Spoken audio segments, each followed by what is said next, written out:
Yo, what's up guys? It's Noah here, and in today's video, I'm going to be talking about the Week 5 Monday Night Football Showdown slate on Draftkings. We got the Raiders and the Chiefs playing this Monday night. Should be a pretty good game. Right now this game does have a 51.5 total, so we're expecting to see a lot of points scored here, and the Chiefs are favored by 7 in this one. So yeah, guys, we're going to talk through this showdown slate. We're going to go top to bottom, hit on all the playable options, all the guys that I do have interest in. Just before we do get started with the breakdown, as always, if you guys enjoy these showdown videos, if you enjoy these DFS videos, hit that like button, hit that subscribe button if you have not yet. And also, if you are new to the channel, make sure to check out the sponsor of this video, PrizePicks. So PrizePicks is a player prop based DFS site. It is very simple and very easy to use. You're just taking more or less on a player's projection. Basically, it's player props. So they have receiving yards for wide receivers and for some running backs. They have passing yards, rushing yards, receptions. They have fantasy point projections as well. And again, you're just taking more or less. You have to make at least 2 picks, but you can make up to 5 picks.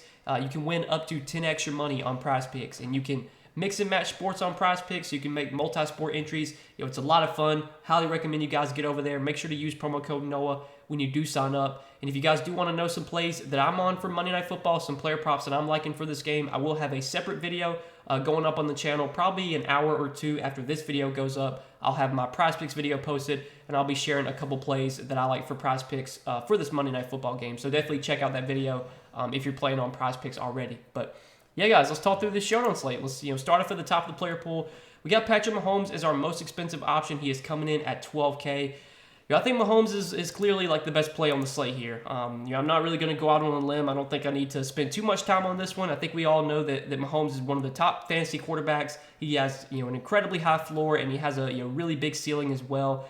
On showdown slates, when you're playing like the Millie Maker, you're obviously looking for the most upside possible, and a lot of quarterbacks, I will say, don't offer like 35, 40 point upside, but Mahomes is a rare exception. He is one of those guys, like a Josh Allen, like a Jalen Hurts, that can put up 30, 35, sometimes even 40 DraftKings points. So I'm fine playing Mahomes at captain.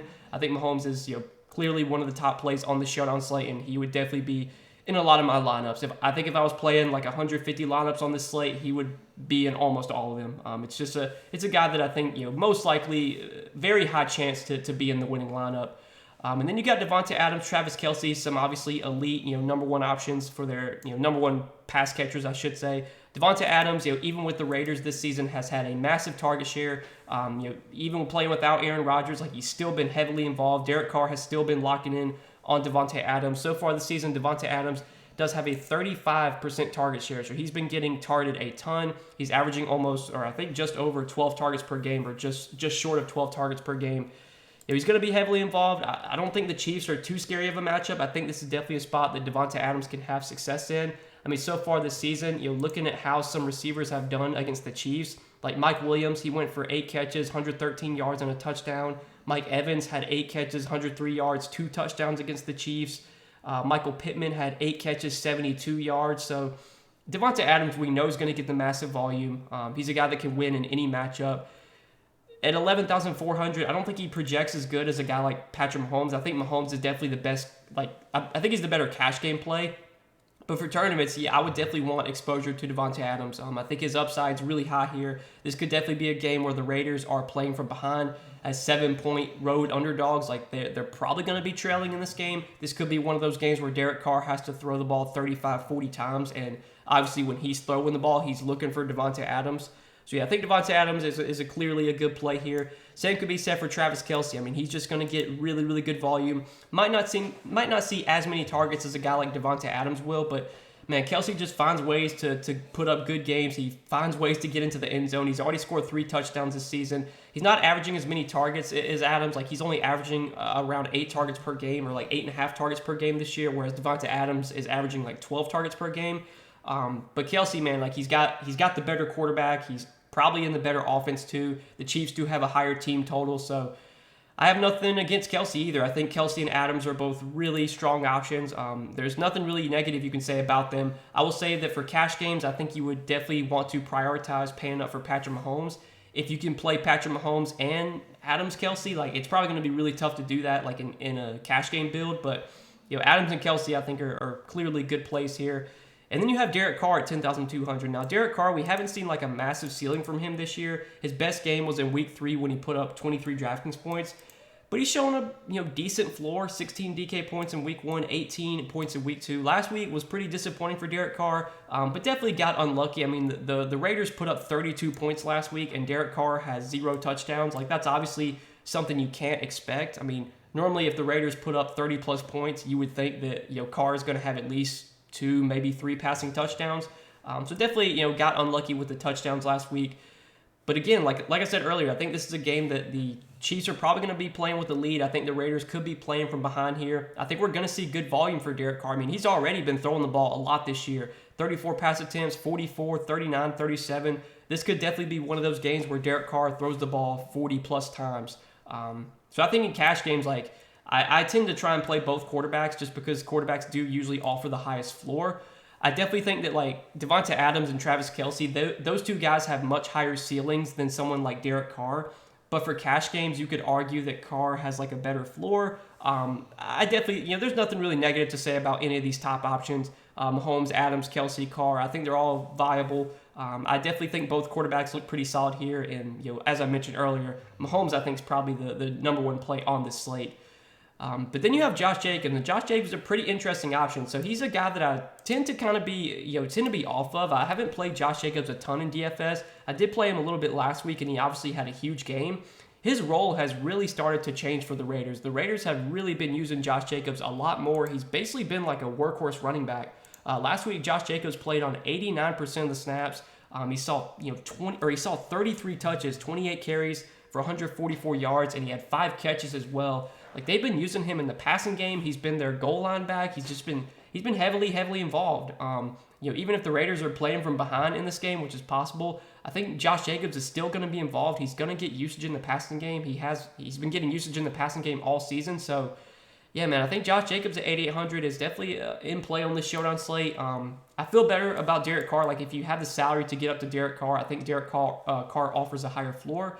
But in tournaments, I mean, Jacobs has upside here, especially like if he runs hot on touchdowns. I don't know if he's going to be as efficient on the ground as he was last week. I don't know if he's going to put up 144 rushing yards again. But if they're going to continue to use him like this, if he's going to continue to be a workhorse type back, obviously the upside's there because he could get there on volume alone. The Raiders, they don't really seem inclined to use anyone else right now. They're really leaning on Josh Jacobs in that backfield. So I think Jacobs is in play 8,800. Clyde Edwards-Helaire, I'm not as interested in. Clyde Edwards-Helaire has run really hot this year on touchdowns. He's been doing a lot of fluke stuff. So week 1, he had just 10 touches, and he scored 2 touchdowns on just 10 touches. Week 2, he had 8 touches, or he had 12 touches. So that was a pretty normal week for CEH. But then in week 3, he had 12 touches. I mean, he's been putting up really good games on somewhat limited volume. I will say that he did get 20 touches last week against Tampa Bay. And was pretty solid even in a tough matchup. But he's definitely run hot on touchdowns this year, and I think the Chiefs have shown they're going to involve other running backs. They've been involving Isaiah Pacheco. They've been involving Jerick McKinnon as well. Pacheco last week played on 21% of the snaps. McKinnon played on 23% of the snaps. The highest snap share that the CEH has had in a game this season was last week. Last week, Clyde Edwards-Helaire did play on 56% of the snaps, which was the most that he's played all season. And 56%, I mean, that's not workhorse type level. I mean, Josh Jacobs played on 89%. I think Jacobs definitely offers a higher floor. I think he's just going to project for more volume. Could Clyde Edwards-Helaire, score 2 touchdowns again in this game? Like, he could, but if he's going to see, 12, 13, 14 touches, I'm fine just kind of avoiding him. If he's going to be really popular too, I think that's a guy that I'd just be okay fading. I mean, you have someone like Darren Waller, and I know Darren Waller, his box score doesn't look as good as CEH this season, but Darren Waller's a guy that offers plenty of upside. We know he's going to get really good usage, even with Devonta Adams in this offense. I mean, Darren Waller has still seen pretty good targets. He's seen 24 targets through their 4 games. He's still been averaging 6 targets per game. Has a decent target share. Hunter Renfrow is back for the Raiders tonight, and that might take a slight knock on Waller, but Waller's still going to be involved here. And at only 7,200, I definitely think Waller is in play, and he's someone that, in tournaments, if he's going to come in lower owned than Clyde Edwards-Helaire, that's a guy that I would be fine pivoting to in tournaments. I think CEH is someone that I'm probably going to be underweight on. Like if I was playing one lineup on this slate, I don't think I would play Clyde Edwards-Helaire in my one lineup. At least, me personally, you guys can do what you want. I'm just here to give my thoughts. I'm just a little bit worried about Clyde Edwards-Helaire's volume. He's just not been getting a ton of touches. He's been really, really efficient with these touches, and could that efficiency continue? It's possible, but I think at some point there's going to be a game where Clyde Edwards-Helaire gets 12 touches and puts up 6 DraftKings points. So that's my thoughts there. But let's kind of move down a little bit. We got Juju Smith-Schuster at 6,600, and Juju, he's coming into this game questionable. We'll have to keep an eye on this. It looks like his hamstring tightened up during Saturday's practice, which I think is obviously a concern. Seems like he's going to be fine and he's going to play, but definitely we'll have to monitor this. Now, Juju so far this season, he's gotten solid volume. He's seen 27 targets through their first 4 games. He's been averaging, over 6 targets, or almost 7 targets per game. He just hasn't really been able to do much with those targets. The best game he's put up this season was week 3 when he had 13 DraftKings points. He's yet to get into the end zone. Obviously, there's going to be some touchdowns coming for Juju. He's got 19 catches for 244 yards and no touchdowns. At some point, he's going to find the end zone. A little bit worried about this hamstring injury. Obviously, that's not ideal when a guy's questionable heading into primetime game with a hamstring injury. But I think Juju's fine on the Showdown slate. I think he's definitely viable, more so for tournaments. He's probably a riskier option, someone I probably wouldn't be wanting to play in cash games. But for tournaments, I have no issue with Juju. I think him and Waller are guys I would definitely play over Clyde Edwards-Helaire, especially if they're going to be lower owned. And then talking about some of the value on this slate, it's definitely a tough slate for value. There's not a ton of great paydown options, but I do want to mention Hunter Renfrow. I think Hunter Renfrow at 5,800 is going to be probably one of the better value plays on this slate. He's only played 2 games this season. He has been banged up. He's been out the last 2 weeks with a concussion, but he's off the injury report, so he should be good to go for this game. In the 2 games that Hunter Renfrow's played this year, he's gotten good volume. 16 targets in those 2 games, averaging 8 targets per game. He's had a pretty solid target share. We know Hunter Renfrow put up some massive games last season. Obviously, he's going to be competing with Devontae Adams for targets this season, but just based on those 2 games that he played in, clearly Hunter Renfrow is still going to be involved. It's not like he's taken a massive hit. I think he's still going to be a guy that averages 6, 7, 8 targets per game, somewhere around there. He's only 5,800. This definitely, like I said earlier, it could be a game where the Raiders are playing from behind. We could see Derek Carr forced to throw the ball a lot in this game. So I definitely like Hunter Renfrow for value. I think 5,800 is probably a little bit too cheap for him here. I feel like he should be priced up there with a guy like Juju. So he's definitely coming in at a discount. I do like Renfrow for value. And then you got like these other pass catchers, like these wide receiver 3s. So MVS, he's not really done much this season for the Chiefs. He's yet to put up double-digit DK points. He's still seen like decent volume. He's got 23 targets through their first 4 games. He's been averaging around 6 targets per game. He's always a deep threat. Like I don't know what's his ADOT been this year. If he's been a guy that's been targeted deep downfield, I'm gonna pull this up real quick. So his ADOT this season is it's 10.91. So that's pretty solid. He's been definitely seeing some deep targets. There's always a chance that he catches a long touchdown. His snap share has been okay. He's been playing 60-70% of the snaps. Last week he played on 69% of the snaps. He's basically been like the wide receiver 1, wide receiver 2. He's definitely going to be competing with Travis Kelce for targets. But MVS probably sees 5, 6, 7 targets here. He offers big play upside. He's not a guy that has a very high floor. He's got a low floor, but the ceiling I think is there. Any receiver playing with Patrick Mahomes is going to offer upside. Any receiver playing on 70% of the snaps with Patrick Mahomes as their quarterback can put up a big game. So I'm fine with MVS, more so for tournaments, but he's playable. In cash games, I would definitely think I would want to get up to Hunter Renfrow. I think Renfrow is probably going to project better. But then you have a guy like Mac Hollins, and I think Mac Hollins is probably going to take a hit here with Hunter Renfrow back. I don't know if Hollins' snap share is really going to take much of a hit. I think he's still going to be on the field a decent amount. He just might not see as many targets. Week 1 and 2, even when Renfrow played, Hollins still played on 88 and 87% of the snaps. But like I said, I just don't think he's going to be targeted as much. Those first 2 games with Renfrow active, Mac Hollins only saw 9 targets. Whereas the last 2 games without Renfrow, he's seen 16 targets. So I think his target share is going to take a hit. He's still going to be on the field. So there's definitely an opportunity for him to have a good game. But it's not like we're getting him in a discount. He is $5K. So I don't think I'm that interested in Mac Hollins. I'd probably just go up to MVS or Renfro if I was going to play a receiver in that price range. Isaiah Pacheco's, he's probably too expensive for his role. Last week he did get 11 touches, but they've been doing like a three-headed committee at running back with Clyde Edwards-Helaire kind of being the lead back, and then they'll involve Jarrett McKinnon a little bit. They've been involving Pacheco some. Pacheco at 4,800 is too expensive to roster on this slate, in my opinion.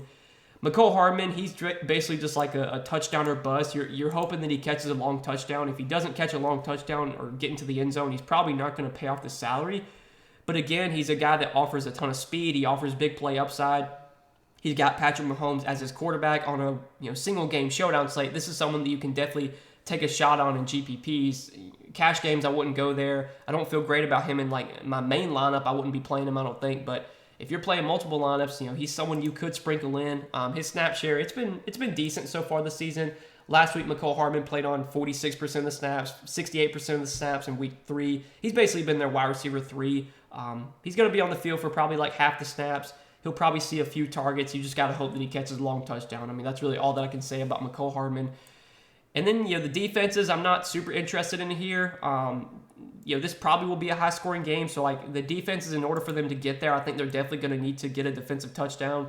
With there being points scored in this game, I mean, you're going to need sacks and turnovers and maybe a defensive touchdown to get there. I know the defenses have been crushing on these showdown slates lately, but I'm not going to play the Chiefs or the Broncos D here. I think the kickers do look like solid values. Again, value is pretty tough on this slate, so if you want to play one of Wright or Carlson, I don't hate it. I don't know if this is a slate where I would play both kickers, but one of the two kickers I'm totally fine with.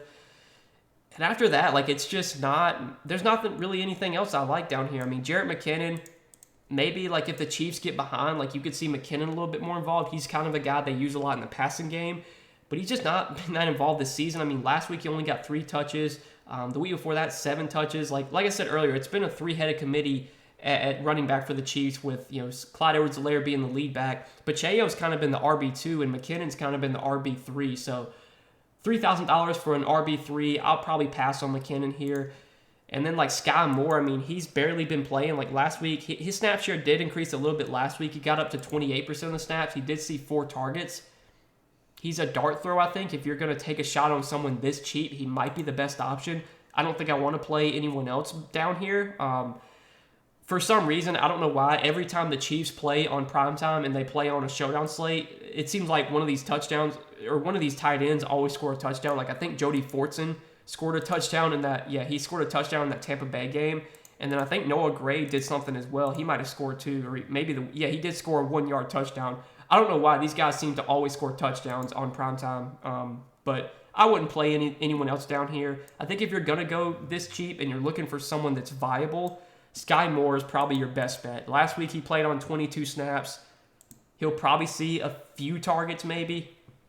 It's a dart throw at best. I think the kickers are probably like the safest value, safest cheap value on the slate. There's not much safe down here below the kickers.